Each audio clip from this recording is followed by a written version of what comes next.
Pada pria berusia di atas 60 tahun, kurangnya aktivitas seksual, termasuk masturbasi, dapat menimbulkan masalah pada prostat, bahkan kerusakan. Karena itu, penting bagi mereka untuk tetap memperoleh rangsangan seksual dalam bentuk apapun. Nama saya Lester Wong, saya berusia 67 tahun dan berprofesi sebagai ahli urologi.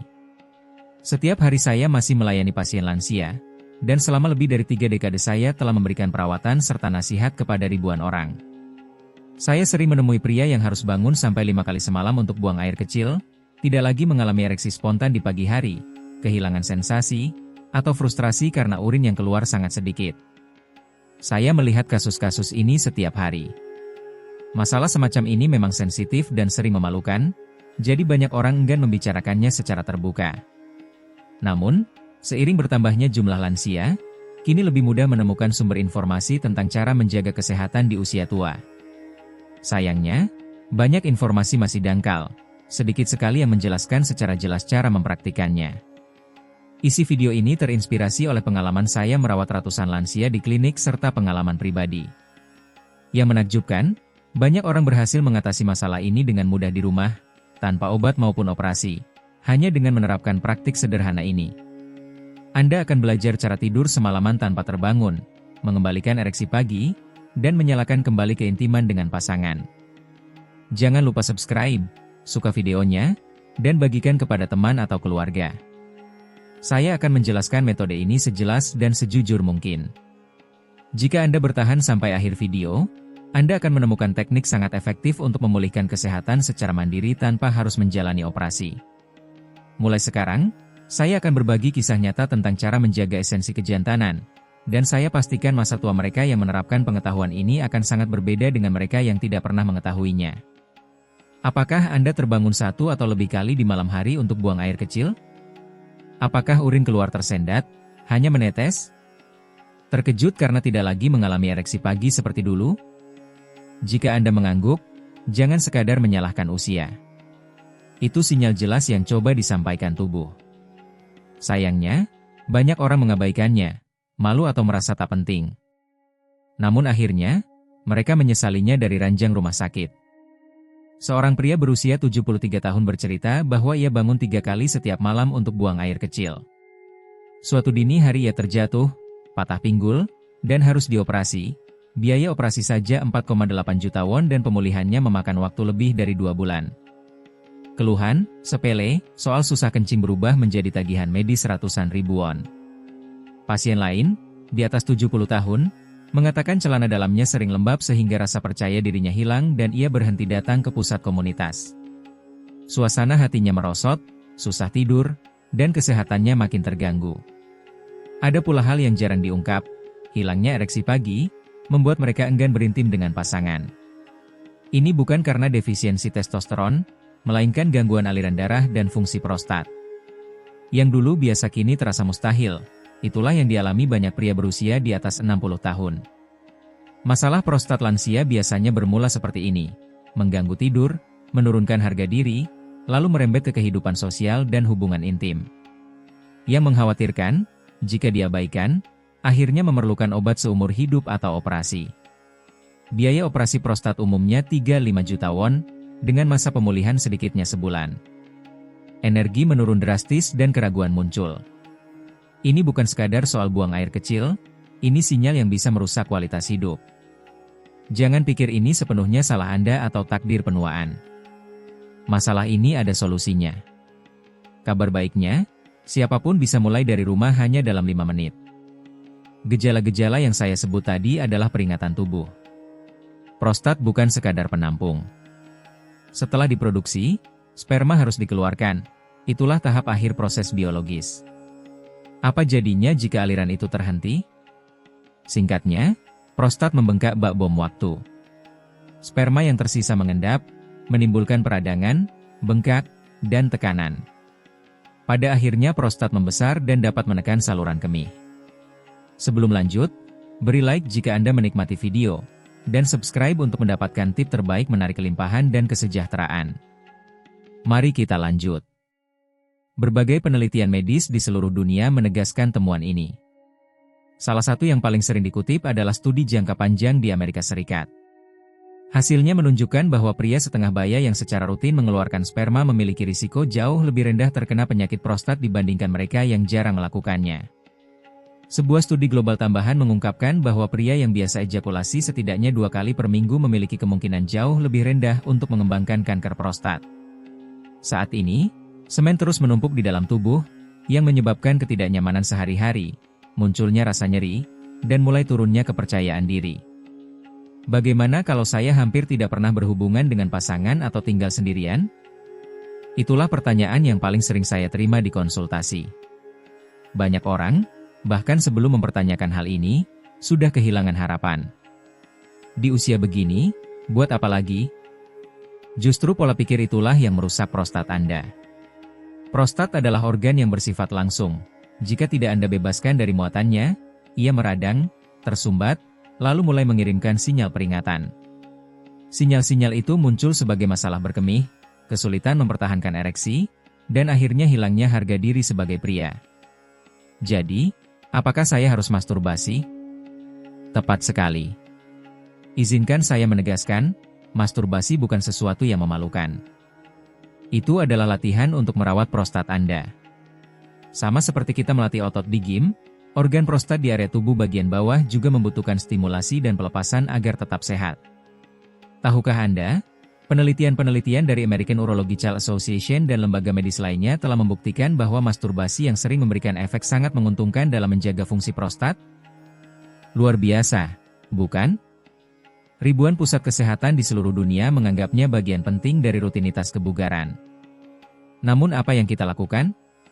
Kita menganggapnya memalukan, sesuatu yang layak disembunyikan, berpikir hal itu tidak relevan lagi di usia kita, sementara semen dan peradangan prostat terus menumpuk.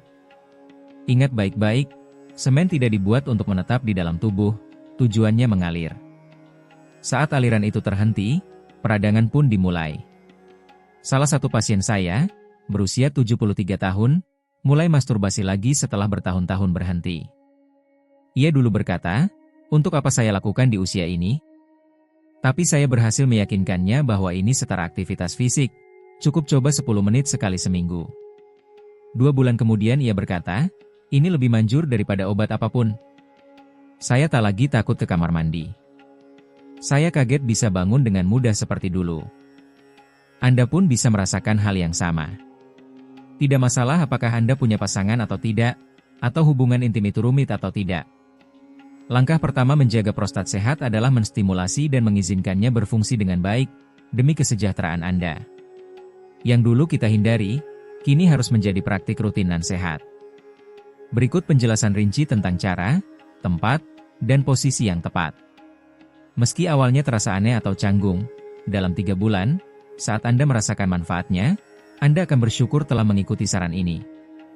Langkah praktis. 1. Waktu terbaik, lakukan setelah mandi saat tubuh rileks dan hangat. Sirkulasi darah sedang optimal dan otot mengendur, sehingga stimulasi prostat lebih mudah. 2. Tempat kamar mandi saat Anda sendirian adalah lokasi ideal. Seusai mandi air hangat, lakukan di tempat tenang, tanpa gangguan. Bila lebih nyaman, kamar tidur juga boleh, yang penting suasananya membuat Anda santai. 3. Posisi bila mengalami nyeri punggung atau lutut, berbaringlah. Jika tidak, posisi setengah duduk paling sederhana. Banyak orang duduk di kursi kamar mandi dan langsung melakukannya. Intinya, pilih posisi senyaman mungkin tanpa tegang. 4. Teknik stimulasi, jangan terburu-buru, mulai perlahan seakan pemanasan. Usap lembut area genital dari atas ke bawah. Luangkan 10 menit tanpa putus, perhatikan bukan hanya penis, tapi pangkalnya dan daerah perineum. Prostat berada di bagian bawah, dekat perineum. Pijat lembut area antara skrotum dan anus dengan tekanan ringan agar rangsangan lebih langsung ke prostat. Saat hampir klimaks, berhentilah sejenak lalu lanjutkan. Pola hentikan lanjutkan ini mirip latihan kegel, memperkuat otot terkait prostat. Ulangi 2-3 kali untuk hasil lebih nyata. 5. Pelumas, selalu gunakan pelumas. Tanpa hidrasi, gesekan bisa tidak nyaman. Pilih pelumas netral tanpa pewangi atau minyak nabati. Hindari krim tubuh atau sabun yang bisa menimbulkan iritasi. Terakhir, beberapa rekomendasi penting. hindari berlebihan. Sesi 10-15 menit, 2 atau 3 kali seminggu sudah lebih dari cukup, kuncinya adalah keteraturan. Jika pada awalnya kamu tidak melihat perubahan, jangan frustrasi, wajar saja merasa sedikit tidak nyaman saat mulai. Ingat, latihan ini dirancang demi kesejahteraanmu. Bebaskan pikiran dari kekhawatiran dan berkomitmenlah setidaknya 2 minggu. Kamu akan terbangun lebih jarang di malam hari dan merasakan lega saat buang air kecil. Dalam 1-2 bulan kamu mungkin akan terkejut bangun pagi dengan perasaan segar. Ini bukan sekadar latihan autostimulasi, melainkan metode yang didukung medis dan menjadi bagian dari rutinitas sehat untuk prostat. Mulailah merawat dirimu hari ini. Teman-teman, semua yang kita bahas tentang perawatan prostat tidak hanya soal buang air kecil lebih mudah atau kembalinya ereksi pagi hari. Ini kebiasaan yang benar-benar bisa menyegarkan tubuh secara menyeluruh. Air mani bukan sekadar cairan reproduksi. Komponennya penting bagi keseimbangan dan aktivasi pembuluh darah, sistem saraf, dan hormon yang mengatur seluruh tubuh. Proses ejakulasi teratur saja sudah mengaktifkan sirkulasi. Seperti sungai yang diam lama akan keruh, sirkulasi yang mandek dapat menimbulkan berbagai gangguan kesehatan. Contohnya, Pak Kyle Smith, 76 tahun, Daejeon, mengaku selama lebih dari 1 dekade sulit bangun pagi karena tubuh terasa berat dan sakit pinggang. Namun setelah memulai rutinitas fokus kesehatan prostat, dalam 2 bulan ia merasakan perubahan besar. Pikirannya jernih, tubuh lebih ringan, nyeri punggung berkurang, dan energinya meningkat sepanjang hari. Mengapa? Refresh jantung. Ejakulasi bukan sekadar pelepasan fisik, ia mendorong aliran darah.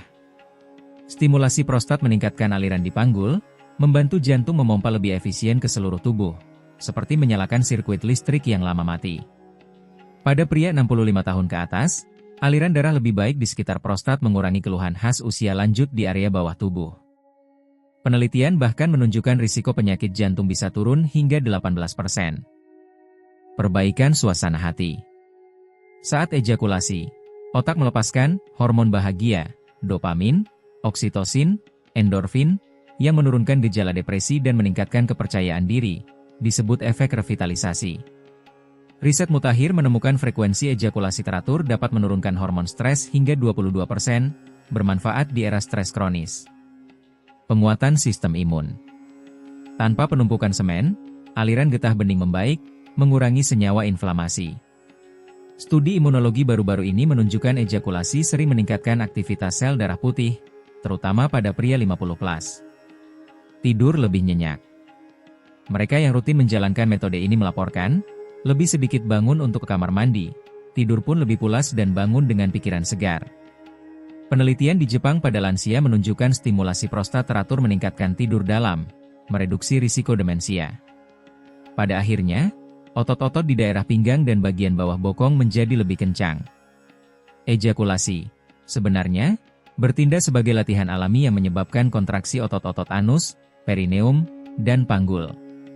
Proses ini berdampak positif pada perbaikan kondisi seperti inkontinensia urin, nyeri pinggang, dan masalah sirkulasi di kaki. Secara khusus, otot-otot panggul dikenal sebagai jantung kedua. Dengan melatih otot-otot ini, aliran darah di bagian bawah tubuh meningkat, yang pada gilirannya mengoptimalkan sirkulasi di seluruh tubuh. Ingatlah, ini tidak hanya bermanfaat bagi prostat. Kebiasaan ini menyegarkan jantung, pikiran, dan punggungmu. Mengejutkan, bukan? Masih ada waktu.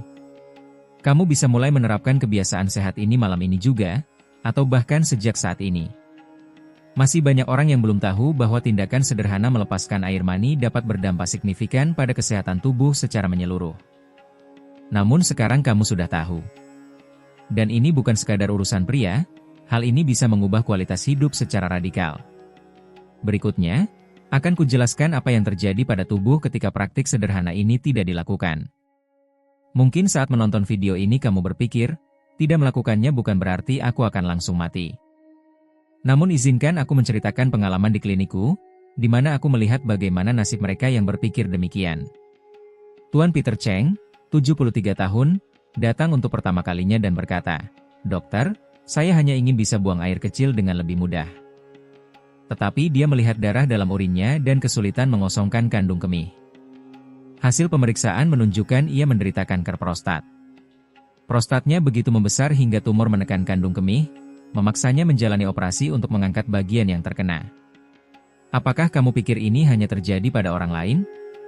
Kebanyakan orang berpikir begitu, sampai mereka berakhir di ruang operasi dan menyesal. Kamu, yang menonton video ini sekarang, masih punya pilihan. Kamu bisa merawat tubuhmu hanya dengan menggerakkan satu jari. Yang terpenting dari semua yang kusebutkan adalah ini, mulailah hari ini juga. Tidak perlu keputusan besar, satu gerakan kecil sudah cukup. Ini bukan konsultasi medis atau obat-obatan. Tidak memerlukan uang maupun persetujuan siapapun. Cukup aktifkan kembali aliran tubuhmu dengan jarimu sendiri, dan kamu bisa melakukannya malam ini juga. Jika setelah video berakhir kamu berpikir, nanti saja, kemungkinan besar kamu tidak akan pernah melakukannya. Nanti, itu tidak ada. Kesehatan tidak menunggu. Hari ini aku juga menerima beberapa lansia di klinik, dan aku melihat satu hal, hanya mereka yang bertindaklah yang bertahan.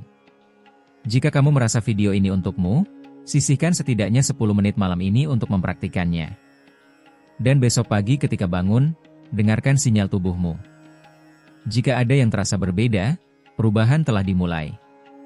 Kirimkan video ini kepada orang lain. Tidak ada alasan untuk merasa canggung. Tindakan sederhana berbagi bisa mengubah hidup seseorang. Tinggalkan pula komentar, hari ini mulai. Saya juga mencoba. Satu komentar berani memiliki kekuatan menginspirasi banyak orang. Selain itu, informasi kesehatan yang akan kamu peroleh bisa mengubah hidupmu secara drastis. Pernahkah Anda berhenti sejenak untuk berpikir mengapa sesuatu yang begitu pribadi dan intim seperti seks masih relevan setelah usia 60, 70, atau bahkan 80 tahun? Bukankah seharusnya seks memudar seiring berjalannya waktu, seperti kenangan akan tarian sekolah atau cinta musim panas? Tidak selalu demikian. Bagaimana jika saya memberitahu Anda bahwa menjauh dari koneksi fisik bisa, tanpa Anda sadari, merampas kesejahteraan, kebahagiaan, dan bahkan mengurangi tahun hidup Anda?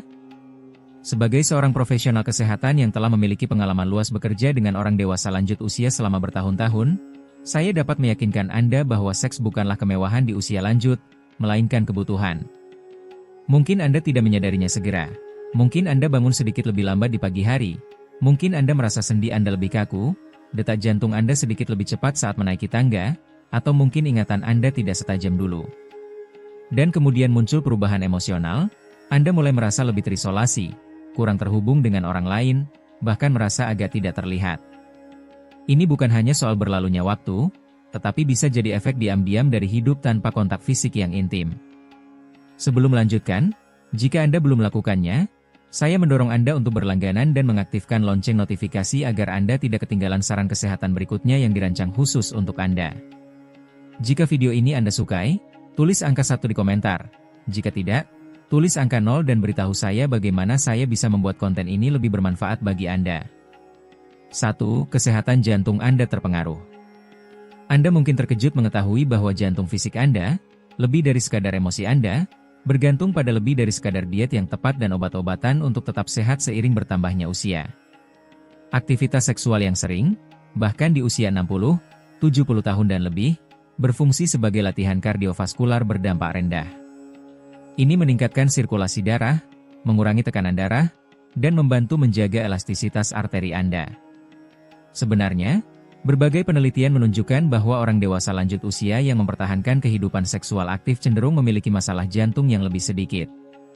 Ini bukan soal seberapa intens atau sering aktivitas tersebut, tetapi tentang menjaganya secara konsisten dan dengan keterikatan emosional. Ketika keintiman menghilang, tubuh kehilangan salah satu cara paling alami untuk menjaga energi dan kesejahteraan. Ketiadaan koneksi ini dapat membuat jantung lebih rentan terhadap stres, peradangan, dan kondisi kronis. Ini seperti berhenti berjalan kaki setiap hari atau melewatkan pengambilan obat Anda. Mengabaikan kesehatan seksual dapat membawa konsekuensi serius. Banyak orang dewasa lanjut usia tidak menyadari bahwa kontak intim, belayan, dan ungkapan kasih sayang fisik sama bermanfaatnya bagi jantung seperti halnya olahraga fisik atau istirahat yang baik. Pesannya jelas, memelihara keintiman juga memperkuat jantung Anda. Dan bukan hanya jantung yang mendapatkan manfaat. 2. Vitalitas otot dan sendi menurun. Ketika memikirkan cara mempertahankan kekuatan fisik selama masa dewasa lanjut usia, kita sering membayangkan sesi di gym atau jalan kaki harian. Namun, bagaimana jika salah satu cara yang kurang dipertimbangkan untuk mempertahankan tonus otot dan mobilitas sendi adalah dengan menjaga kehidupan seksual yang aktif? Keintiman secara alami melibatkan berbagai kelompok otot, merangsang gerakan, dan membantu keseimbangan serta koordinasi. Pada orang dewasa lanjut usia, jenis aktivitas ini tidak hanya menyenangkan, tetapi juga sangat bermanfaat bagi kesejahteraan fisik mereka. Tanpa kehadirannya, otot cenderung kehilangan kekuatan lebih cepat, sendi menjadi lebih kaku, dan kemampuan untuk bergerak mulai menurun. Ini adalah transformasi diam-diam, mungkin tidak terlihat pada awalnya, tetapi seiring waktu, tubuh bereaksi terhadap ketiadaan aktivitas dengan penurunan kekuatan dan peningkatan kemungkinan cedera. Selain itu, rasa aman yang dirasakan saat merasa bugar seringkali terkait dengan aktivitas fisik yang konsisten, bahkan yang dilakukan dalam keintiman tempat tidur.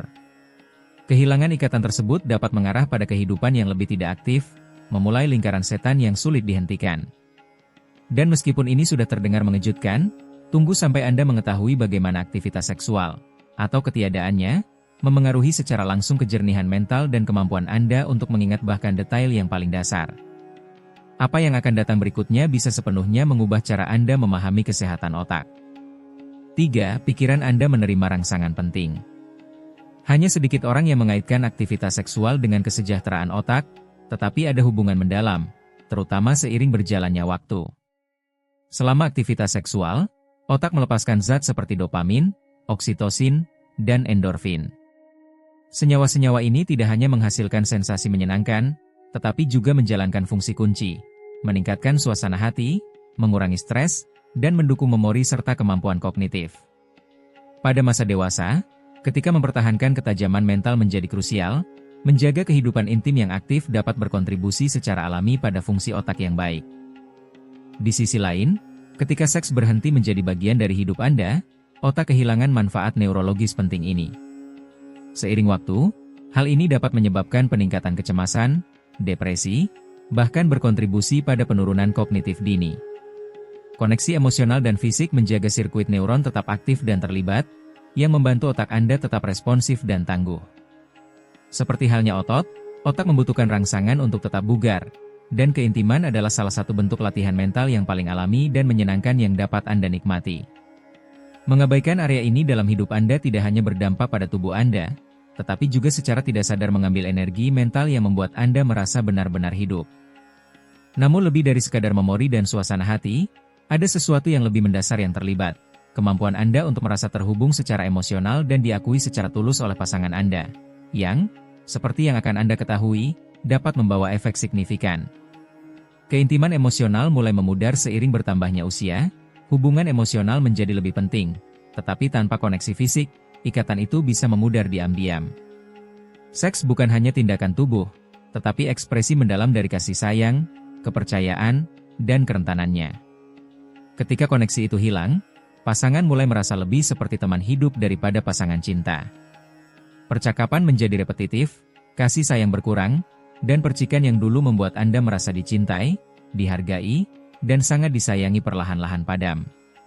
Bagi banyak orang tua, kurangnya keintiman menimbulkan perasaan terisolasi, bahkan ketika mereka berada dalam hubungan yang penuh komitmen. Kesepian, bagaimanapun, bukan hanya emosi, tetapi juga telah dikaitkan dengan masalah kesehatan seperti depresi, peningkatan tekanan darah, dan sistem kekebalan tubuh yang lebih lemah. Keintiman emosional dibangun melalui isyarat kecil, sentuhan, tatapan, dan kedekatan, dengan seks menjadi salah satu cara paling efektif untuk menjaga ikatan itu tetap erat. Melepaskan hal itu berarti melepaskan salah satu ikatan emosional terkuat dalam sebuah hubungan. Namun, banyak orang tidak menyadari apa yang hilang hingga pemisahan itu telah terjadi.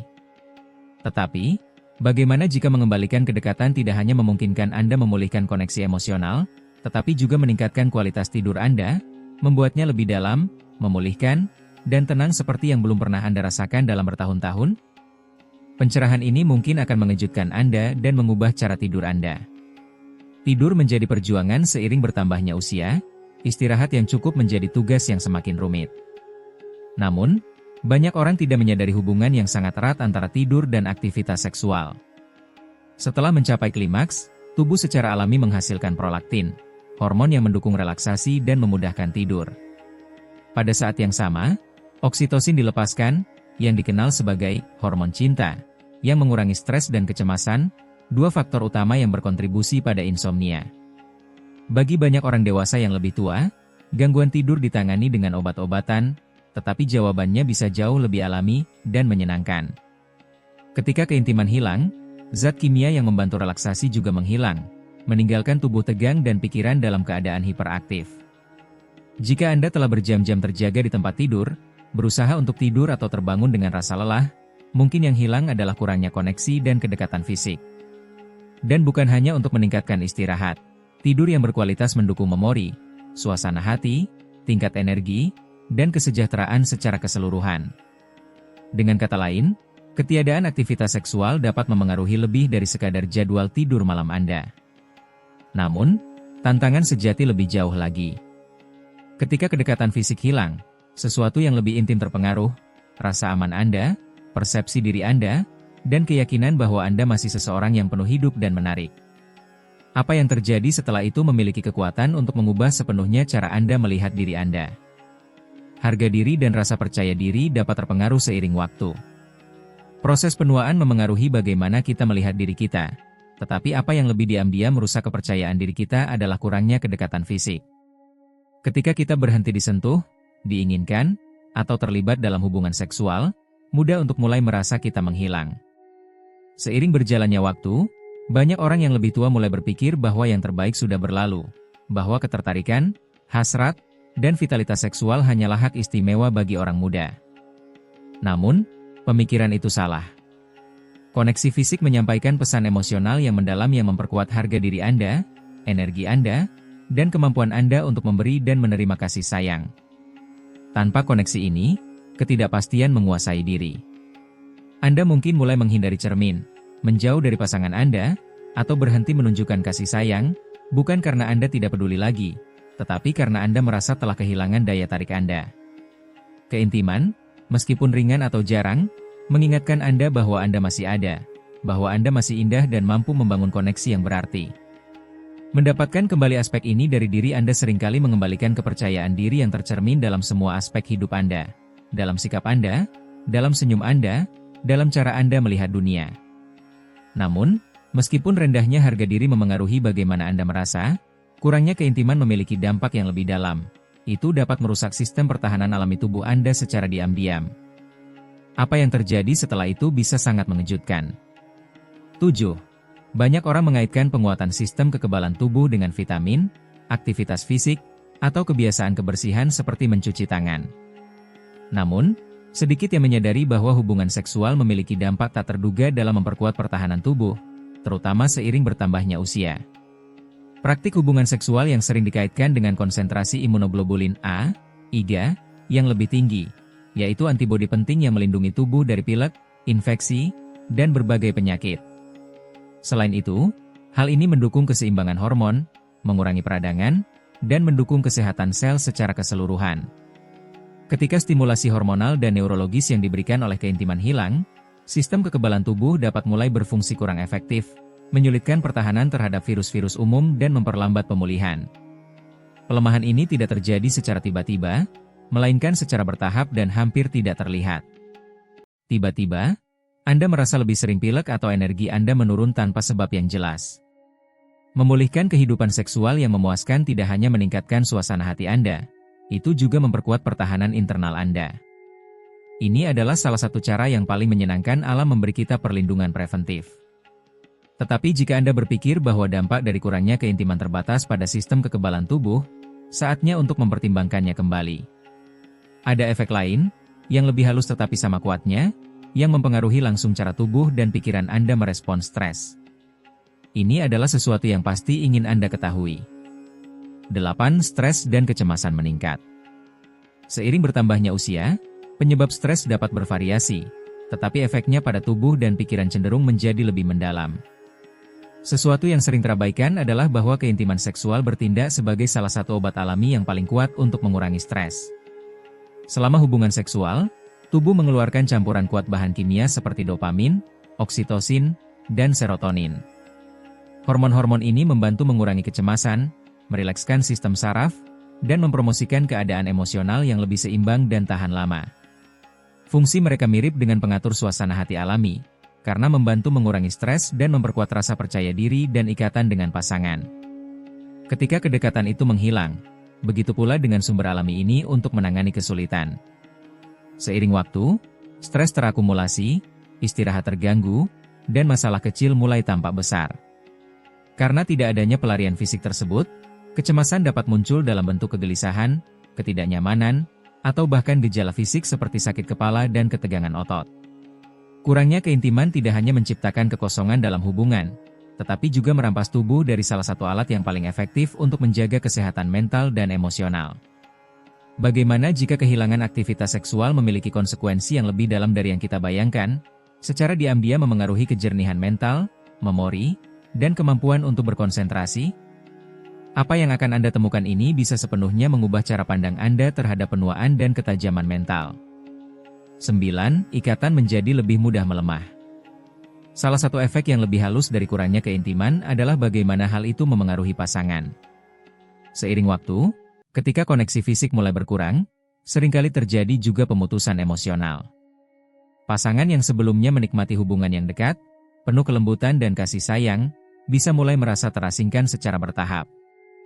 Bukan karena cinta mereka habis, tetapi karena mereka berhenti menunjukkan cinta mereka dengan cara yang paling autentik dan bermakna. Keintiman seksual lebih dari sekadar kontak fisik. Itu adalah bentuk komunikasi yang didasarkan pada kepercayaan, pemberian emosional, dan kedekatan. Ketika hal ini hilang, bahkan ikatan yang paling kuat pun bisa mulai merasa kosong atau terpisah. Tawa, hiburan, dan momen spontan yang dulu membawa kebahagiaan bisa digantikan oleh keheningan atau rutinitas monoton. Cara mereka berkomunikasi bisa memburuk, dan mungkin kedua individu dalam hubungan tersebut mulai merasa diabaikan atau tidak dihargai, meskipun masih ada cinta di antara mereka. Kedekatan emosional adalah yang memberikan kekuatan dan vitalitas pada hubungan, menjaga kepuasan bahkan setelah bertahun-tahun. Kehilangan koneksi ini tidak hanya memengaruhi tubuh, tetapi juga mengubah secara mendalam cara berinteraksi dalam hubungan. Namun, meskipun aspek ini serius, ada dimensi yang lebih intim yang perlu kita bahas. Apa yang terjadi ketika tubuh kita sendiri mulai kehilangan kemampuan untuk berfungsi secara seksual? Yang terjadi selanjutnya biasanya adalah bagian yang paling sulit, tubuh melupakan. Gunakan atau hilangkan. Meskipun sulit diakui, tubuh manusia dirancang untuk merespons latihan dan aktivitas. Sama seperti otot yang menyusut ketika tidak digunakan, fungsi seksual juga cenderung menurun ketika tidak dipraktikkan. Pada pria, ini bisa terlihat dalam penurunan fungsi ereksi atau peningkatan waktu yang dibutuhkan untuk mencapai rangsangan. Pada wanita, bisa diterjemahkan menjadi kekeringan vagina, ketidaknyamanan, atau kehilangan elastisitas alami. Perubahan ini tidak terjadi secara tiba-tiba. Mereka bertahap dan halus, hingga pada suatu titik, kedekatan fisik lebih terasa sebagai tantangan daripada keinginan. Ini menciptakan siklus, ketidaknyamanan menyebabkan penghindaran kontak, dan menghindarinya memperburuk keadaan. Namun, kenyataannya adalah tubuh Anda sedang mencoba berkomunikasi dengan Anda. Tetap aktif secara seksual mendukung pelestarian fungsi, menjaga sirkulasi darah, jaringan sehat, dan sistem saraf tetap waspada. Bahkan bentuk kedekatan yang lebih lembut dapat membantu tubuh mengingat apa yang mampu dilakukannya. Mengabaikan kebutuhan ini mungkin tampak sepele pada awalnya, tetapi seiring berjalannya waktu, bisa menjadi hambatan besar untuk mendapatkan kembali kenyamanan dan kepercayaan diri. Meskipun tubuh Anda dapat beradaptasi, pikiran Anda juga memiliki peran kunci dalam membentuk pengalaman Anda. Dan jika organ seksual yang paling relevan bukan yang Anda bayangkan? Pengungkapan berikut menjelaskan semuanya. Apa yang bisa Anda lakukan mulai hari ini, tidak peduli usia Anda atau berapa lama waktu yang telah berlalu. Memulihkan keintiman sepenuhnya mungkin, dan Anda bisa memulai saat ini juga. Langkah pertama dan paling penting adalah komunikasi.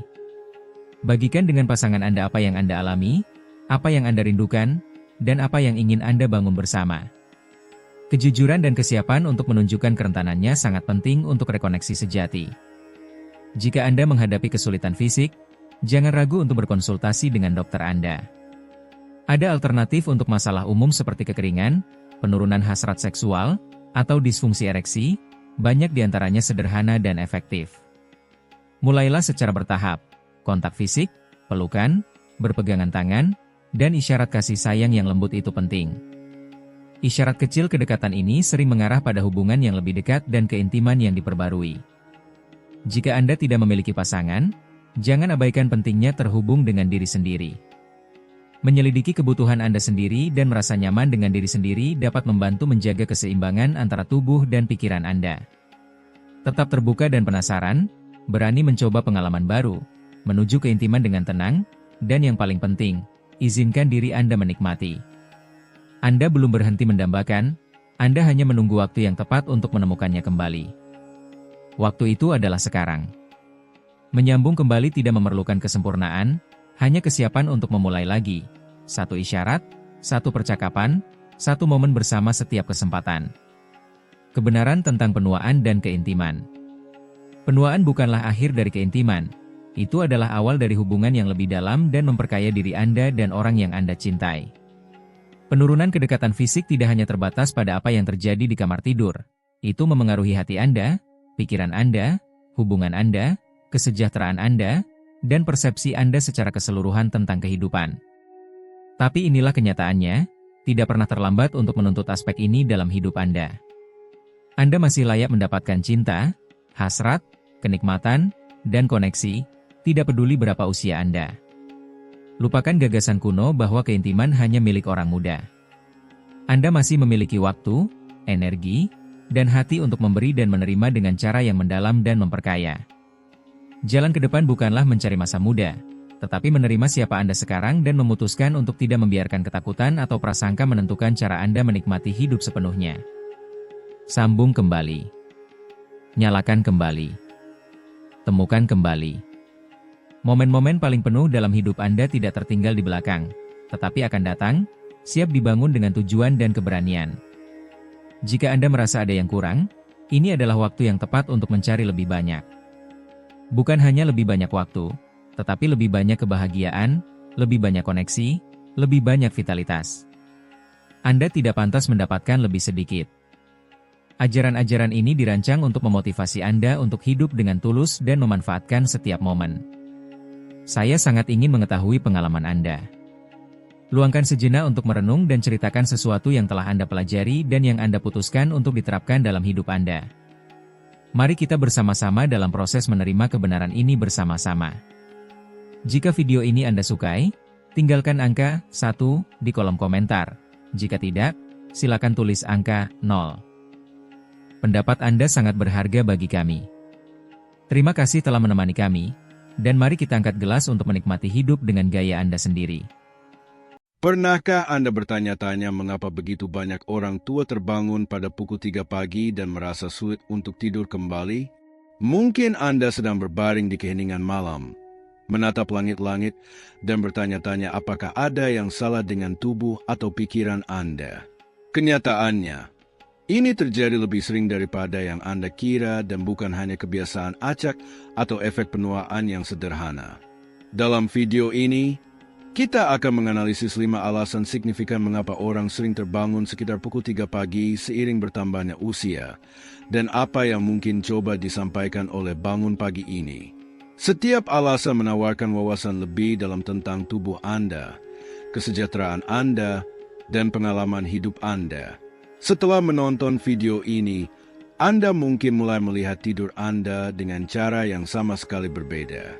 Ini bukan penjelasan dangkal, melainkan konsep yang didukung oleh fisiologi, psikologi, dan siklus alami penuaan yang kebanyakan orang tidak ketahui.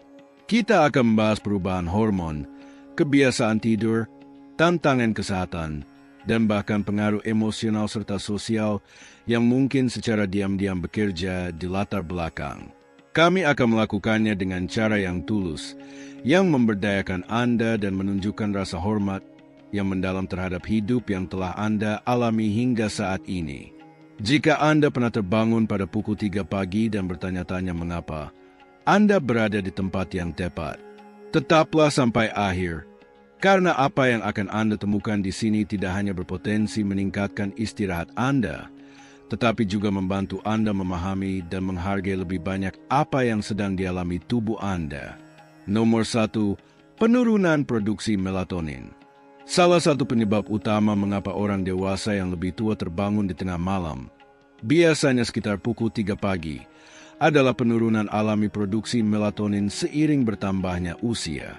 Melatonin adalah hormon yang bertanggung jawab untuk mengatur siklus tidur dan bangun kita, yang dikenal sebagai jam biologis tubuh dan memainkan peran penting dalam membantu Anda tidur dan mempertahankan tidur sepanjang malam. Saat Anda lebih muda, kemungkinan tubuh Anda memproduksi melatonin dalam jumlah yang konstan dan banyak setiap malam, yang memungkinkan Anda mengalami periode tidur dalam yang panjang tanpa gangguan. Namun, seiring berjalannya waktu, tubuh Anda mulai memproduksi lebih sedikit melatonin, dan perubahan ini dapat berdampak besar pada kualitas tidur Anda. Meskipun Anda mungkin masih bisa tidur dengan mudah pada malam hari, terutama jika Anda telah menjalani hari yang sangat melelahkan atau malam yang tenang, namun pada jam-jam awal pagi, baik itu pukul 2 pagi, pukul 3 pagi, atau bahkan pukul 4 pagi, tingkat melatonin dalam tubuh Anda bisa turun cukup rendah untuk membuat tidur Anda terganggu. Anda mungkin terbangun bukan karena suara keras atau mimpi buruk, tetapi karena otak Anda mulai terbangun secara bertahap, tanpa cukup melatonin untuk menjaga Anda tetap tidur. Ini tidak berarti Anda melakukan kesalahan atau tubuh Anda gagal. Itu hanya menunjukkan bahwa perubahan kimia dalam tubuh Anda adalah bagian dari penuaan.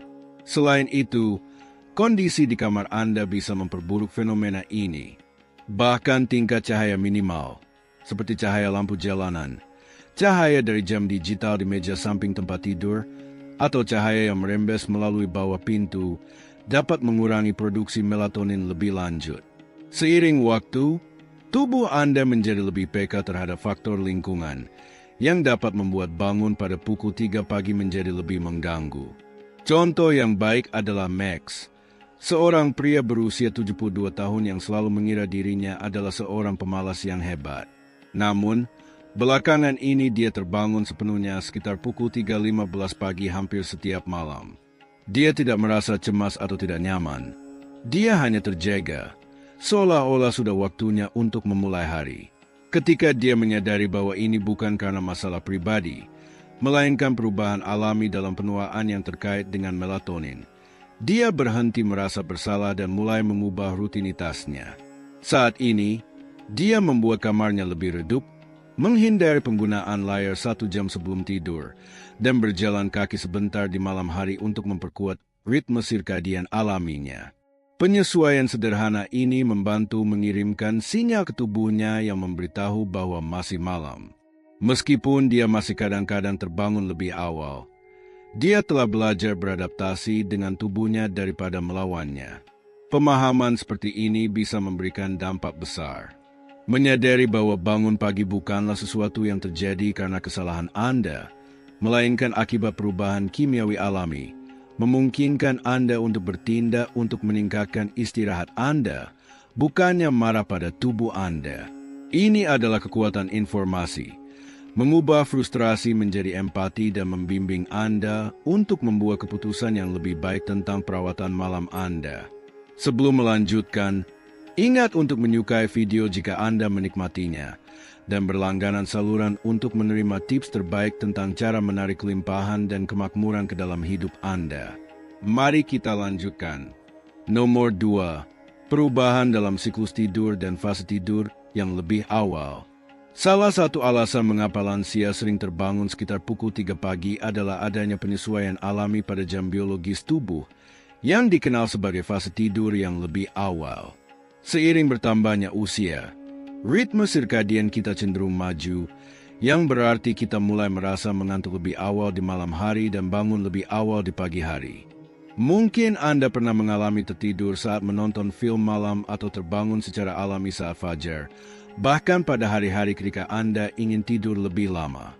Perubahan ini bukan sekadar kebiasaan, tetapi memiliki dasar biologis, dan seiring waktu akan semakin terasa. Ketika masih muda, jam biologis Anda cenderung menyesuaikan diri untuk tidur lebih larut dan bangun saat fajar. Namun, seiring bertambahnya usia, siklus ini bergerak maju, sehingga waktu tidur Anda menjadi lebih awal. Anda mungkin tertidur pukul 9 malam, atau bahkan lebih awal tanpa disengaja, yang berarti tubuh Anda sudah menyelesaikan istirahatnya saat pukul 3 pagi tiba. Mungkin Anda terbangun di tengah malam dengan perasaan sudah cukup tidur, meskipun di luar masih gelap. Ini tidak berarti ada masalah dengan Anda. Hanya saja tubuh Anda sekarang mengikuti ritme yang berbeda. Bayangkan seperti sebuah jam yang seiring waktu terus bergerak maju. Meskipun penyesuaian ini tidak berbahaya, hal ini bisa terasa mengganggu jika gaya hidup, kebiasaan keluarga, atau preferensi pribadi Anda tidak selaras dengan ritme baru ini. Ada juga aspek psikologis yang halus dalam perubahan ini. Banyak lansia hidup di lingkungan yang lebih tenang atau menghabiskan lebih banyak waktu sendirian, yang dapat memperkuat sinyal tubuh untuk beristirahat lebih awal. Dengan berkurangnya aktivitas dan kebisingan seperti sebelumnya, yang biasanya menunda waktu tidur, tubuh mulai proses relaksasi malam lebih cepat.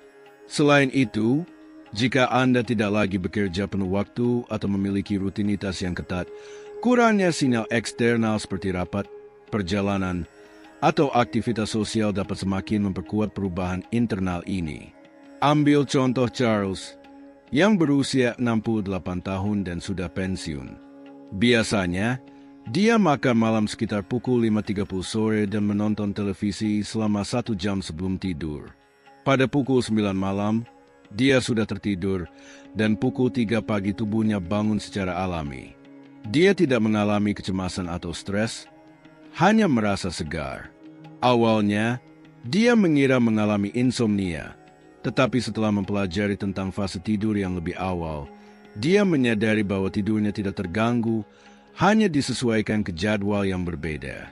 Charles mulai mengubah rutinitas sebelum tidur agar tetap terjaga sedikit lebih lama, membaca buku dengan pencahayaan lembut, berjalan santai setelah makan malam, dan sesekali menelepon putrinya untuk berbincang sebelum tidur.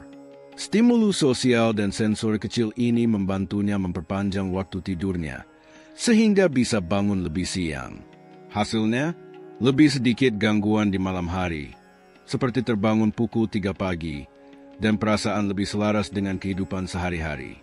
Penyesuaian alami dalam pola tidur ini adalah sesuatu yang dialami banyak lansia, meskipun jarang dibicarakan. Memahami proses ini dapat mengurangi rasa bersalah atau kebingungan secara signifikan, memberikan cara yang lebih bijaksana untuk beradaptasi dengan tubuh daripada melawannya. Jadi, jika Anda terbangun sekitar pukul 3 pagi dan merasa sudah cukup tidur sepanjang malam, mungkin tubuh Anda mengikuti ritme yang lebih awal. Dengan memahami ini, Anda dapat mulai menyesuaikan rutinitas agar lebih selaras dengan kesejahteraan Anda. Terbangun pukul 3 pagi karena ketidaknyamanan fisik dan masalah kesehatan. Salah satu penyebab umum mengapa lansia terbangun pukul 3 pagi adalah respons tubuh terhadap ketidaknyamanan fisik atau masalah kesehatan yang mendasarinya, yang sering muncul di saat malam yang tenang. Seiring bertambahnya usia, kemungkinan menghadapi kondisi kronis atau masalah kesehatan yang tidak terlalu terlihat meningkat, yang dapat mengganggu tidur tanpa tanda-tanda yang jelas. Gangguan ini datang secara diam-diam, seperti sendi yang kaku, kandung kemih yang penuh, atau nyeri punggung tiba-tiba, dan seringkali cukup untuk membangunkan Anda dari tidur nyenyak di tengah malam. Artritis, misalnya, dapat menyebabkan ketidaknyamanan saat tubuh berada dalam posisi yang sama untuk waktu yang lama. Awalnya, Anda mungkin tidak merasakan apa-apa, tetapi setelah beberapa jam tanpa bergerak, rasa sakit mulai menumpuk dan membangunkan Anda. Bagi sebagian orang, refluks asam di malam hari dapat mengganggu tidur, terutama jika mereka makan terlalu larut atau berbaring segera setelah makan malam. Bahkan hal-hal kecil seperti mulut kering, kram otot, atau sedikit perubahan suhu ruangan dapat menyebabkan bangun lebih awal dan ringan, terutama di jam-jam awal pagi ketika tubuh lebih rentan dan kurang toleran dibandingkan waktu lainnya. Salah satu alasan fisik yang paling umum mengapa pria lanjut usia terbangun pada pukul 3 pagi adalah kebutuhan untuk ke kamar mandi. Seiring bertambahnya usia, kandung kemih kehilangan elastisitasnya, yang menyebabkan dorongan untuk mengosongkannya muncul lebih cepat dan lebih sering. Pada siang hari, Anda mungkin tidak menyadarinya karena berbagai gangguan menjaga perhatian Anda tetap sibuk, tetapi pada pukul 3 pagi, di tempat yang gelap dan sunyi, sensasinya terasa sangat jelas. Begitu Anda bangun dan bergerak, bahkan hanya untuk pergi ke kamar mandi, tubuh Anda mungkin telah beralih dari tidur nyenyak ke keadaan lebih waspada, yang membuat sulit untuk kembali tidur. Aspek lain yang perlu dipertimbangkan adalah obat-obatan. Banyak orang lanjut usia secara rutin mengonsumsi obat untuk mengontrol tekanan darah, menjaga kesehatan jantung, atau mengatasi rasa sakit. Obat-obatan ini dapat memiliki efek samping seperti sering buang air kecil, perubahan suhu tubuh, atau meningkatnya sensitivitas terhadap cahaya dan suara yang dapat mengganggu tidur tanpa disadari. Mari kita lihat Eleanor, seorang wanita berusia 76 tahun yang selalu memiliki tidur ringan. Dalam 1 tahun terakhir, dia mulai sering terbangun sekitar pukul 3.30 pagi. Awalnya, dia mengira itu adalah perubahan normal akibat penuaan, tetapi setelah berkonsultasi dengan dokternya, dia mengetahui bahwa salah satu obat yang dikonsumsinya mempengaruhi hidrasi tubuhnya dan menyebabkan dia harus lebih sering ke kamar mandi di malam hari. Dengan bantuan dokternya, Eleanor mengatur ulang jadwal minum obatnya, menerapkan beberapa perubahan dalam rutinitas hariannya, dan kini ia lebih jarang terbangun serta lebih mudah kembali tidur. Hal terpenting dalam kasus ini adalah menyadari bahwa terbangun karena alasan fisik bukanlah tanda bahwa tubuh mengalami kegagalan. Sebaliknya, ini adalah tanda bahwa tubuh masih berfungsi, bereaksi, memberikan peringatan, dan beradaptasi. Pesan-pesan ini dapat membantu Anda merawat tubuh dengan lebih baik, membuat keputusan yang lebih sadar, dan meningkatkan pemahaman terhadap kondisi fisik Anda. Bangun pada pukul 3 pagi mungkin terasa mengganggu, tetapi ini juga bisa menjadi tanda halus bahwa saatnya memperhatikan kebutuhan tubuh, melakukan penyesuaian, dan menerapkan perubahan kecil yang mendukung tidur yang lebih nyenyak dan kesehatan yang lebih baik. Kebiasaan sehari-hari yang mempengaruhi pola tidur. Salah satu faktor penting, tetapi sering diabaikan, yang menyebabkan orang lanjut usia terbangun pada pukul 3 pagi adalah kebiasaan hidup yang telah terbentuk selama bertahun-tahun. Kebiasaan kecil dan keputusan sehari-hari yang, seiring waktu, secara diam-diam mengubah jam biologis tubuh. Banyak orang lanjut usia mulai makan malam lebih awal, bersantai lebih cepat di malam hari, dan berolahraga lebih sedikit di siang hari. Perubahan ini, meskipun tampak kecil, mengirim sinyal ke tubuh bahwa malam tiba lebih awal, yang pada akhirnya dapat membuat waktu bangun juga menjadi lebih awal. Saat hari-hari menjadi lebih tenang, terutama setelah pensiun, tubuh berhenti menerima rangsangan eksternal yang sebelumnya biasa diterima, seperti perjalanan ke tempat kerja, urusan harian, atau aktivitas yang menjaga pikiran dan tubuh tetap aktif. Ketika rangsangan ini berkurang, siklus tidur dan bangun dapat mulai bergeser lebih awal. Lingkungan yang tenang dan dengan pencahayaan redup di malam hari dapat membuat otak melepaskan melatonin lebih awal dari biasanya, yang menyebabkan seseorang tidur lebih awal tanpa menyadari bahwa belum pukul 9 malam. Tidur lebih awal berarti tubuh menyelesaikan siklus istirahatnya lebih cepat, sehingga menyebabkan terbangun di waktu subuh, biasanya sekitar pukul 3 pagi. Ada hubungan halus antara waktu makan dan kualitas tidur. Meskipun makan malam lebih awal seringkali bermanfaat bagi kesehatan, dalam beberapa kasus, hal ini dapat menyebabkan penurunan kadar gula darah di malam hari, yang mungkin mempengaruhi tidur, meskipun tanpa rasa lapar yang jelas. Demikian pula, konsumsi kafein, bahkan di sore hari, dapat bertahan lebih lama dalam tubuh seiring melambatnya metabolisme akibat penuaan, sehingga menyebabkan tidur menjadi lebih ringan dan meningkatkan kemungkinan terbangun karena gangguan kecil. Ruben, seorang pria berusia 74 tahun yang baru saja pensiun, mengalami perubahan ini secara bertahap. Rutinitas hariannya menjadi lebih fleksibel dan malamnya lebih tenang. Ia mulai makan malam pukul 5 sore, tertidur di kursi saat menonton berita malam, dan sebagian besar waktu pergi tidur sebelum pukul 9 malam. Tanpa disadari, jadwal tidurnya bergeser beberapa jam lebih awal. Tidak lama kemudian, ia mulai terbangun sekitar pukul 3 pagi, terkejut karena sudah benar-benar terjaga jauh sebelum burung mulai berkicau. Setelah mengevaluasi rutinitasnya, Ruben mulai menerapkan perubahan secara bertahap. Ia menambahkan jalan kaki singkat di sore hari, memilih membaca dengan pencahayaan lebih terang di malam hari, dan menghindari tidur setelah makan malam. Penyesuaian ini membantu menunda sedikit waktu istirahatnya secara alami, memungkinkan tubuhnya menyesuaikan ritme bangunnya ke waktu yang lebih sesuai. Yang mengejutkan adalah betapa mudahnya mengabaikan pengaruh rutinitas. Tubuh kita mencari keteraturan, struktur harian yang berfungsi sebagai petunjuk bagi pikiran, memberitahu kapan waktunya beristirahat dan kapan saatnya waspada. Ketika sinyal-sinyal ini menghilang atau berubah, jam biologis bisa menjadi bingung, yang menyebabkan tidur lebih sering terganggu dan lebih awal.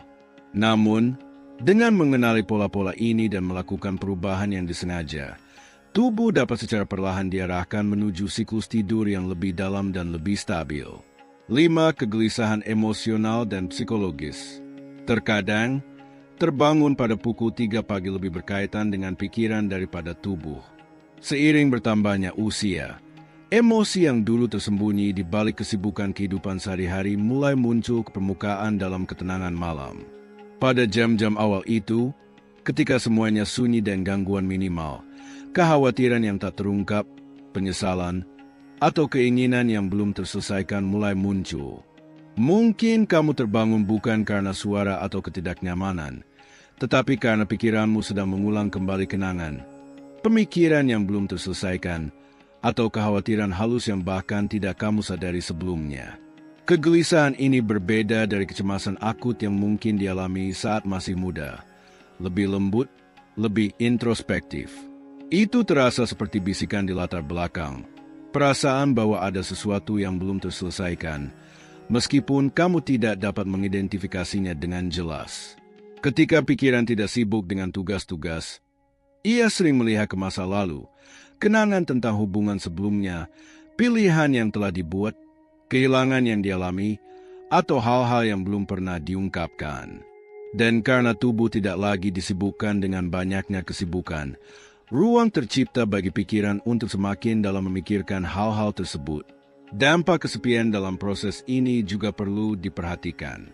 Seiring waktu berlalu, banyak orang dewasa yang lebih tua melihat lingkaran sosial mereka semakin mengecil. Anak-anak menjadi mandiri, teman-teman tenggelam dalam kesibukan mereka sendiri, dan kebiasaan sehari-hari berubah. Meskipun siang hari penuh dengan cahaya dan aktivitas, datangnya malah membawa kesunyian yang semakin memperjelas perasaan kosong secara emosional. Kesepian ini tidak selalu terasa luar biasa. Terkadang, hanya kerinduan akan kebersamaan, melankolia halus karena ingin berbicara dengan seseorang ketika rumah sudah sunyi. Mari kita bayangkan Dolores, seorang wanita berusia 80 tahun yang telah menjadi janda. Di siang hari, dia mengurus tamannya, berbicara melalui telepon dengan cucu-cucunya, dan bersantai dengan menonton acara televisi favoritnya. Namun, sekitar pukul 3 pagi, seringkali dia terbangun dengan kenangan tentang almarhum suaminya atau kekhawatiran yang selama siang hari tersimpan dalam dirinya. Awalnya, dia mengira masalahnya adalah gangguan tidur, tetapi seiring waktu, dia menyadari bahwa kebiasaannya bangun lebih awal bukan karena kurang tidur, melainkan karena kebutuhan mendalam dalam dirinya yang meminta untuk diperhatikan. Untuk merawat dirinya sendiri, Dolores mulai menyimpan buku harian kecil di dekat tempat tidurnya. Ketika terbangun, dia menulis apapun yang muncul di pikirannya, tanpa tekanan, hanya pemikiran yang tulus. Selain itu, dia menambahkan kebiasaan menenangkan di malam hari, seperti mendengarkan musik lembut atau menulis surat pendek kepada seorang teman. Praktik sederhana ini memberikan saluran bagi perasaannya, membantunya kembali tidur dengan lebih tenang. Pada akhirnya, hati manusia tidak mengikuti jadwal yang ketat. Ia membawa ke permukaan apa yang perlu diingat, mengajukan pertanyaan yang perlu dijawab, Dan terkadang, semua ini terjadi pada pukul 3 pagi ketika dunia benar-benar sunyi. Namun, ini bukan kelemahan, melainkan tanda kedalaman. Jika saat terbangun kamu merasa sedang merenung, mungkin itu karena kamu memiliki kebijaksanaan yang siap untuk ditemukan. Kamu telah mengalami kebahagiaan dan kesedihan, dan pengalaman-pengalaman itu bukan hanya membentuk kenanganmu tetapi juga konsep dirimu sendiri. Alih-alih melihat momen-momen terbangun ini sebagai sesuatu yang harus diperbaiki, cobalah menghadapinya dengan rasa ingin tahu dan kelembutan. Apa yang sedang dikomunikasikan oleh pikiranmu? Apa yang perlu diungkapkan? Bagian mana dari dirimu yang membutuhkan sedikit pemahaman? Bahkan ketika semuanya tampak gelap, terkadang istirahat yang paling berharga tidak dicapai dengan menghindari momen-momen ini, tetapi dengan mengenalinya. Dan dengan melakukan itu, bukan hanya tidur malam yang dapat ditingkatkan, tetapi juga pemahaman diri dalam tahap kehidupan ini. Renungan akhir, sebelum menyelesaikan, luangkan beberapa saat dalam keheningan untuk merenungkan apa yang baru saja kamu baca. Apa yang paling memengaruhimu? Apakah perubahan pada jam biologismu, perubahan kecil dalam rutinitas sehari-hari, atau mungkin sesuatu yang lebih dalam, ritme emosional yang hanya terasa ketika segalanya menjadi tenang? Setiap penyebab ini memberikan perspektif yang berbeda untuk memahami mengapa Anda terbangun di tengah malam, dan tidak ada yang menunjukkan bahwa ada sesuatu yang salah atau rusak dalam diri Anda. Sebaliknya, hal ini menunjukkan betapa tubuh dan pikiran Anda terus bekerja, bereaksi, dan menyesuaikan diri dengan fase kehidupan ini.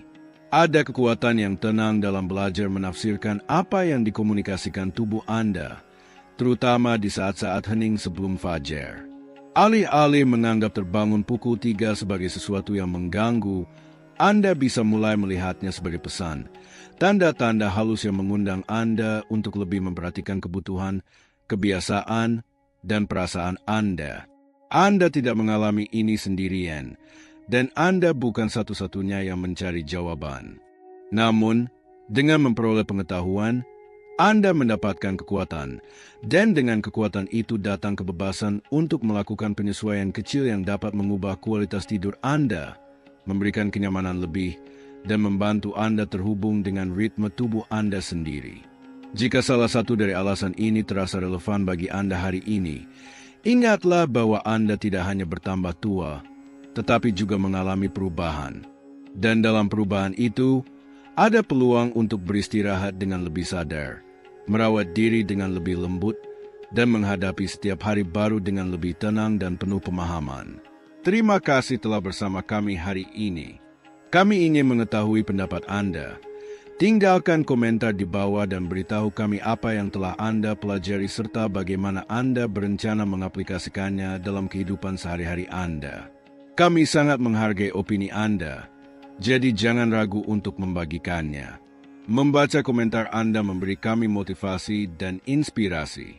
Dukungan Anda membantu kami terus menciptakan konten berharga untuk memberi informasi dan menginspirasi Anda. Terima kasih telah menonton, dan kami berharap dapat bertemu Anda di video berikutnya. Tahukah kamu bahwa memperbaiki sirkulasi darah di kaki adalah salah satu perhatian utama bagi jutaan orang yang setiap hari menderita nyeri di kaki, lutut, dan kaki hanya karena berjalan? Seringkali, kita mengabaikan pentingnya aliran darah dalam tubuh kita. Sirkulasi darah sangat penting untuk menjaga kesehatan kita, dan gangguan pada aliran ini bisa memicu berbagai masalah, seperti varises, arteriosklerosis, kesulitan penyembuhan, atau bahkan mati rasa. Jika kamu merasa mengalami gejala-gejala ini dan khawatir, bagaimana jika saya memberitahu kamu bahwa ada solusi? Mengonsumsi vitamin dan mengadopsi kebiasaan sehat. Hari ini saya ingin berbagi denganmu 4 vitamin yang disarankan untuk meningkatkan sirkulasi. Dan di akhir, saya akan membahas yang paling penting, yang akan mengubah sirkulasi kamu dan mengembalikan kebebasan bergerak yang kamu inginkan. Dan yang terbaik adalah kamu bisa menemukannya dalam banyak makanan umum yang mudah didapat. Kaki dan kaki sangat rentan terhadap sirkulasi yang buruk, karena mereka jauh dari jantung dan bergantung pada sistem vaskular untuk menerima aliran darah yang teroksigenasi secara terus-menerus. Sirkulasi yang buruk dapat mempengaruhi kaki dan kaki kamu jauh sebelum gejala yang jelas muncul, seperti kelelahan ekstrim, nyeri di ekstremitas, atau rasa sakit tajam yang mengganggu. Ini bisa menjadi bagian dari proses penuaan alami atau akibat kondisi arteri, seperti arteriosklerosis, di mana arteri menyempit dan mengeras karena penumpukan plak. Masalah vena juga bisa menyebabkan hal ini, ketika vena kesulitan mengembalikan darah ke jantung.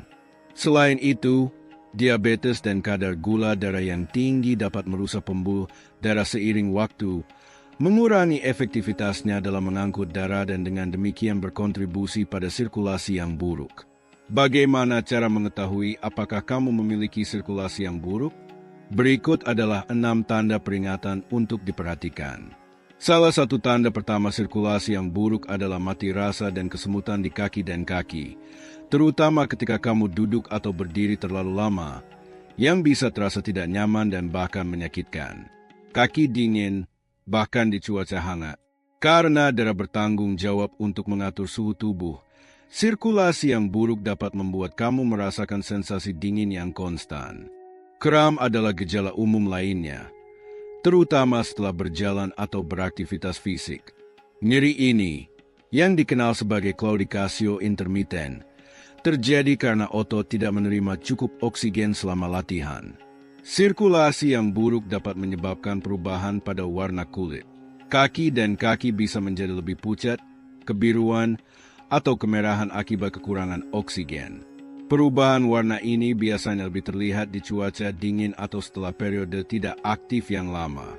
Varises, yang juga dikenal sebagai vena varicose atau spider veins, adalah tanda jelas dari sirkulasi yang buruk. Mereka ditandai dengan warna merah dan bentuk menyerupai laba-laba, muncul tepat di bawah kulit. Mereka adalah hasil dari sirkulasi darah yang buruk. Meskipun lebih sering terjadi pada orang tua dan wanita, mereka juga dapat mempengaruhi pria.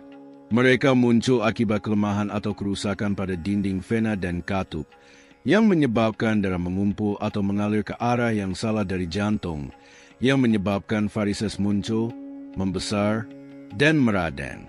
Sindrom kaki gelisah. Mereka yang menderita sirkulasi yang buruk dapat mengalami sindrom ini, kondisi yang menyebabkan kebutuhan yang tak terkendali untuk menggerakkan kaki, terutama saat beristirahat. Ini adalah gangguan neurologis yang menyebabkan kebutuhan mendesak untuk menggerakkan kaki. Seringkali disertai dengan sensasi tidak nyaman seperti kesemutan, ketegangan, atau rasa terbakar di kaki. Bagaimana menurutmu tanda-tanda ini? Jika kamu sering mengalami salah satunya, ceritakan di kolom komentar. Sekarang setelah kamu mengetahui lebih banyak tentang gejala sirkulasi yang buruk, mengapa tidak kita jelajahi bersama 4 vitamin yang dapat membantumu mengatasi masalah umum ini? Dan ingat, vitamin keempat adalah yang paling disarankan, yang paling kuat, dan yang paling penting. Mari kita mulai dengan vitamin B3 atau niacin, yang juga dikenal sebagai pahlawan diam. Nutrisi penting ini membantu memperkuat pembuluh darah dan meningkatkan aliran darah. Sebagai vitamin yang larut dalam air, ia sangat penting untuk fungsi tubuh yang optimal. Seperti vitamin B kompleks lainnya, vitamin B3 memainkan peran penting dalam sistem saraf, menjaga kesehatan saraf, selain juga merawat sirkulasi darah. Ini juga membantu membuat kulitmu terlihat bercahaya dan muda. Luar biasa, bukan? Tapi itu belum semua. Niacin juga berkontribusi untuk menurunkan kadar kolesterol jahat dan meningkatkan kolesterol baik, yang mendukung aliran darah yang lebih efisien. Ini bermanfaat bagi otak dan bisa berperan sebagai pelindung terhadap penurunan kognitif terkait usia. Karena semua fungsi yang dijalankannya, vitamin B3 dianggap sebagai pahlawan diam yang membantu tubuh tetap sehat. Satu fakta yang relevan adalah bahwa, menurut beberapa penelitian, vitamin B3 bisa memberikan efek positif pada penderita diabetes tipe 2 dengan meningkatkan sensitivitas terhadap insulin. Menarik, bukan? Kamu bisa menemukan vitamin ini dalam makanan seperti ayam, ikan, tuna, telur, beet, lentil, kacang, biji-bijian, legum, serta sereal dan produk roti yang diperkaya dengan vitamin. Meskipun manfaatnya cukup mengesankan, seperti halnya dengan semua vitamin, penting untuk tidak berlebihan. Jika kamu mengonsumsi terlalu banyak niacin, kamu mungkin mengalami kemerahan pada kulit dan rasa panas sementara. Kecuali kamu ingin terlihat seperti tomat, sebaiknya jangan berlebihan mengonsumsi niacin atau vitamin B3. Sekarang mari kita lanjutkan ke vitamin kedua, vitamin C. Selain memperkuat sistem kekebalan tubuh, asam askorbat atau vitamin C membantu mencegah pembekuan darah dengan mempromosikan fungsi yang baik dari sel-sel yang melapisi pembuluh darah. Vitamin C penting untuk produksi kolagen, protein struktural yang penting untuk menjaga integritas pembuluh darah. Kolagen memperkuat dinding arteri dan vena, yang dapat membantu mencegah masalah seperti varises dan gangguan terkait sirkulasi lainnya dengan memperkuat pembuluh darah dan mengurangi peradangan. Vitamin C dapat mendukung aliran darah di ekstremitas bawah, yang sangat berguna bagi mereka yang menderita masalah sirkulasi seperti kaki lelah atau sindrom kaki gelisah. Nutrisi berharga yang memainkan banyak peran dalam tubuh ini dapat ditemukan dalam makanan kaya vitamin C seperti jeruk, mandalika, lemon, kiwi, stroberi, dan pepaya.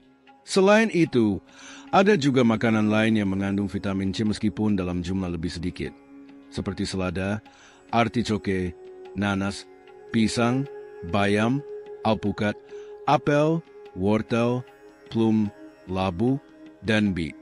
Penting untuk diingat bahwa untuk menjaga kadar vitamin C pada makanan, disarankan untuk mengonsumsi buah-buahan, sayuran, dan jus segar. Jangan biarkan buah seperti stroberi, pepaya, kiwi, atau jeruk tanpa kulit terpapar udara dan cahaya dalam waktu lama, karena faktor-faktor ini dapat mengurangi jumlah vitamin C yang ada. Tahukah kamu ini? Menurut ahli kesehatan, pria sebaiknya mengonsumsi sekitar 90 mg vitamin C per hari, sementara wanita membutuhkan sekitar 75 mg per hari, yang setara dengan satu jeruk ukuran sedang. Jumlah vitamin C dapat bervariasi tergantung pada gaya hidup, usia, dan jenis kelamin masing-masing orang. Mari kita lanjutkan ke vitamin ketiga. Kita sudah hampir sampai di vitamin keempat, yang paling direkomendasikan dari semuanya. Dan di akhir saya akan berbagi beberapa tips mengenai kebiasaan yang perlu diikuti jika Anda menderita sirkulasi yang buruk pada kaki atau kaki Anda. Vitamin ketiga adalah vitamin K. Nutrisi ini sangat penting untuk tubuh karena melakukan berbagai fungsi kunci. Vitamin K sangat penting untuk penyerapan protein yang terlibat dalam pembekuan darah, yang membantu mencegah perdarahan. Selain itu, vitamin ini meningkatkan oksigenasi pembuluh darah, arteri, dan organ tubuh, serta membantu mencegah varises. Vitamin K juga berperan penting dalam kesehatan arteri dengan mengatur mineralisasi arteri. Salah satu jenis vitamin K, yaitu vitamin K2, mengaktifkan protein bernama osteokalsin yang memfasilitasi pemindahan kalsium ke tulang dan gigi, mencegah penumpukan di arteri. Ini penting untuk memperkuat tulang dan mencegah osteoporosis, yang juga membantu mencegah arteriosklerosis, penebalan arteri, dan meningkatkan sirkulasi darah pada ekstremitas bawah. Vitamin K1, bentuk yang paling umum dari vitamin ini, terutama ditemukan pada sayuran berdaun hijau gelap seperti brokoli, kale, dan bayam, serta beberapa buah seperti kiwi, stroberi, dan anggur. Selain itu, vitamin K juga hadir dalam kacang-kacangan, kastanye, pistachio, daging, keju, dan kedelai. Orang dewasa mendapatkan vitamin K dari makanan yang mereka konsumsi, dan salah satu makanan tersebut adalah tomat, yang tidak hanya meningkatkan rasa pada resep tetapi juga memberikan berbagai manfaat kesehatan. Organisasi Kesehatan Dunia merekomendasikan untuk mengonsumsinya mentah dalam sup dingin, salad, di atas roti, atau dalam jus. Namun, yang terbaik adalah mengonsumsinya dengan cara yang tepat. Dan sekarang, Mari kita bahas bintang dalam hal sirkulasi. Apakah Anda ingin tahu mana yang paling kuat dan direkomendasikan? Hari ini saya akan membahas vitamin E, nutrisi penting ini, yang dikenal karena sifat antioksidannya, melindungi jaringan tubuh dari kerusakan yang disebabkan oleh radikal bebas. Zat-zat ini dapat merusak sel, jaringan, dan organ, bahkan memengaruhi sirkulasi darah dan kesehatan jantung, termasuk pada kaki dan kaki Anda. Vitamin E lebih dari sekadar dampak langsung pada pembuluh darah. Ini adalah vitamin yang dapat larut dalam lemak yang sangat penting untuk fungsi tubuh yang baik, berkat efek antioksidan dan antiinflamasinya, yang membantu memperkuat sistem kekebalan tubuh, meningkatkan kesehatan kulit dan rambut, serta mencegah penyakit seperti aterosklerosis dan Alzheimer. Dipercaya juga memiliki peran penting dalam mengelola beberapa kondisi yang terkait dengan penuaan. Vitamin ini melindungi sel-sel vital, seperti yang melapisi pembuluh darah yang dapat rusak akibat stres oksidatif. Dengan merawat sel-sel ini, vitamin E dapat membantu menjaga pembuluh darah tetap sehat dan mendorong sirkulasi yang baik pada kaki dan kaki. Vitamin E juga mendukung produksi sel darah merah dan melebarkan pembuluh darah yang mencegah pembekuan darah. Mekanisme kunci dari aksi vitamin E adalah nitrogen oksida, molekul yang memfasilitasi dilatasi pembuluh darah, memungkinkan pembuluh tersebut untuk rileks dan berkembang. Dilatasi pembuluh darah ini tidak hanya meningkatkan sirkulasi, tetapi juga membantu menurunkan tekanan darah yang semakin menguntungkan kesehatan jantung. Bagaimana cara kita memasukkan vitamin ini dalam rutinitas harian? Cara terbaik untuk memenuhi kebutuhan vitamin E adalah melalui makanan. Anda dapat menemukannya dalam minyak nabati seperti minyak jagung, germen gandum, bunga matahari, safflower, jagung, dan kedelai. Dalam kacang-kacangan seperti almond, kacang tanah, dan hazelnut. Dalam biji bunga matahari. Dalam sayuran berdaun hijau seperti bayam dan brokoli. Dalam sereal yang diperkaya. Dalam jus buah, dan dalam margarin dan olesan yang diperkaya, yaitu yang telah ditambahkan vitamin seperti vitamin E. Seperti yang Anda lihat, keempat vitamin ini, dan terutama vitamin E, memberikan berbagai manfaat tidak hanya untuk sirkulasi tetapi juga untuk kesehatan secara umum. Pusat Penyakit Pembuluh Darah menegaskan bahwa vitamin B3, C, K, dan E membantu meningkatkan sirkulasi darah, melindungi dan memperkuat pembuluh darah, serta mengurangi peradangan pada pembuluh darah. Namun, meskipun vitamin-vitamin ini sangat penting untuk diet yang seimbang, sangat penting untuk menjaga kebiasaan sehat dan mengikuti beberapa rekomendasi kunci untuk mengurangi ketidaknyamanan yang memengaruhi kaki dan kaki kita. Berikut beberapa tips ini untuk Anda. Pertama, disarankan untuk meletakkan kaki ke atas menggunakan langkah kecil setinggi 20 cm saat Anda duduk di posisi yang sama. Anda bisa melakukan gerakan melingkar dengan pergelangan kaki atau fleksikan dan ekstensi.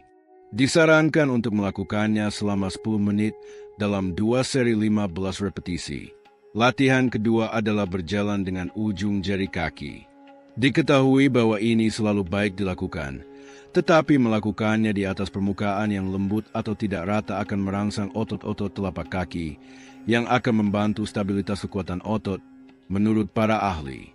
Ketiga, disarankan untuk mandi dengan air dingin pada kaki dan lutut, melakukan gerakan dari bawah ke atas selama 3 menit. Menurut para dokter, air dingin menyebabkan kontraksi pada kapiler dan otot, yang memperbaiki sirkuit tempat darah mengalir di area tersebut. Keempat, sebelum tidur, lakukan pijatan pada kaki.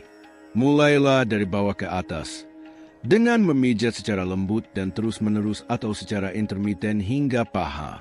Kesimpulannya, teman-teman, perubahan kecil dengan dedikasi pada waktu tertentu dapat berdampak besar pada kesehatan sirkulasi. Dan jika Anda menyukai video ini, beri, suka, dan bagikan dengan teman-teman Anda. Pasti ada yang akan berterima kasih. Saya mengundang Anda untuk menonton video berikutnya. 5 tanaman obat untuk mencegah serangan jantung. Seperti yang Anda tahu, menanamnya di rumah adalah cara makan yang segar dan sehat. Dan jika Anda sudah sampai di sini dan menyukai apa yang Anda pelajari, tinggalkan kalimat Tuhan adalah penyembuhan di komentar. Tuhan adalah penyembuhan adalah sebuah pernyataan iman yang menerangi batas-batas fisik dan spiritual dari kesehatan. Bagi banyak orang, ini mewakili keyakinan bahwa intervensi ilahi dapat membawa kelegaan dan pemulihan di saat penyakit dan kesulitan. Kepercayaan ini tidak hanya menopang harapan, tetapi juga memperkuat ketahanan dalam menghadapi tantangan hidup, mengakui bahwa Tuhan adalah penyembuhan, merangkul ide bahwa kekuatan ilahi dapat melakukan mukjizat, baik melalui pengobatan maupun dengan iman yang tak tergoyahkan di hati dan pikiran.